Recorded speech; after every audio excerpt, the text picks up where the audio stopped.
প্রকৃতি নিদারুণ সুন্দর। প্রকৃতি মানুষকে শিক্ষা দেয়। প্রকৃতি মানুষকে ভালোবাসে। প্রকৃতি আছে বলেই পৃথিবী আজ এত সুন্দর। কথা বলছি ব্রাহ্মণবাড়িয়ার নবীনগর উপজেলার পিটকোর গ্রাম থেকে। এই গ্রামে আমার জন্ম, এই গ্রামে আমার বেড়ে ওঠা, এবং এই গ্রামের এই মাঠ ঘাট পথ জমি এসব কিছু আমার চিরচেনা। এ পথ দিয়ে হেঁটেছি অনেকবার, অনেক সময়। এই মাঠগুলোতে খেলেছি অনেকবার, অনেক দিন, অনেক বছর। কালের বিবর্তনে, সময়ের পরিবর্তনে আমরা এখন ঢাকায় থাকি। মাঝে মাঝে গ্রামে যাই, কিন্তু সময়ের অভাবে এই চেনা মাঠগুলো যেন আজ অচেনা হয়ে গেছে। যেতে পারি না, সময় হয় না। কিন্তু এবার চিন্তা করলাম যাব। প্রায় বোধ হয় 15 থেকে 20 বছর পরে এখানে আসলাম। এটা আমাদের গ্রামের বিল বলে। এই রাস্তার দুই পাশে রয়েছে জমি। এগুলোতে বুরু চাষ হয়, ধানের চাষ হয়, একটাই ফসল হয়। খুবই ভালো লাগছে। আমি অভিভূত, আমি আনন্দিত। সামনে একটি বটগাছ ছিল, সে বটগাছটি এখন আর নেই। রাখালেরা প্রচণ্ড তাপে এখানে এসে বিশ্রাম নিত, আনন্দে মেতে উঠত তারা। আমরাও মাঝে মাঝে তাদের সাথে বসতাম। সেই ছোটবেলার কথা বলছি। তো আসলে গ্রামকে ভুলে যাওয়া উচিত নয়।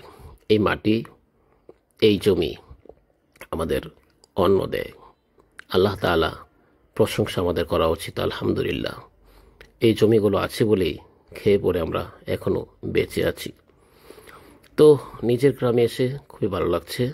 কেউ যদি এরকম গ্রামে যান, অবশ্যই গ্রামের প্রকৃতি, গ্রামের সুজলা সুফলা সুন্দর এই চারণভূমিগুলো ঘুরে দেখবেন। শহরের চেনা চেনা যেই পার্ক আছে, উদ্যান আছে, এগুলোর চেয়ে এই প্রাকৃতিক এই পরিবেশগুলো আপনার মনকে আরও বেশি আনন্দিত করবে।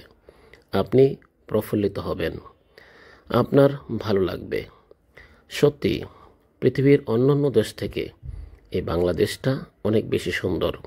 আর তার চেয়েও বেশি সুন্দর বাংলাদেশের এই গ্রাম বাংলা। গ্রাম বাংলা আজ যেন হারিয়ে যেতে বসছে। দখলে, দূষণে সব কিছু নষ্ট হয়ে যাচ্ছে।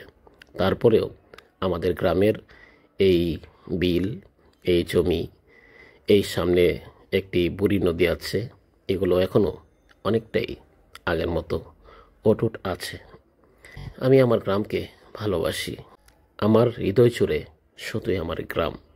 যতই ঢাকায় থাকি, মন পড়ে থাকে এই গ্রামের মধ্যেই।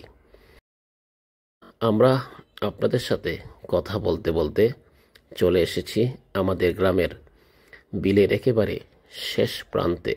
এই জায়গাটিকে বলে চকের পাথর। চকের পাথর কেন বলে আমি জানি না। চক বা বিল, মাত্র বর্ষাকাল শেষ হয়েছে, হালকা হালকা পানি দেখতে পাচ্ছেন। সামনে ওই যে দেখা যায় বুড়ি নদী,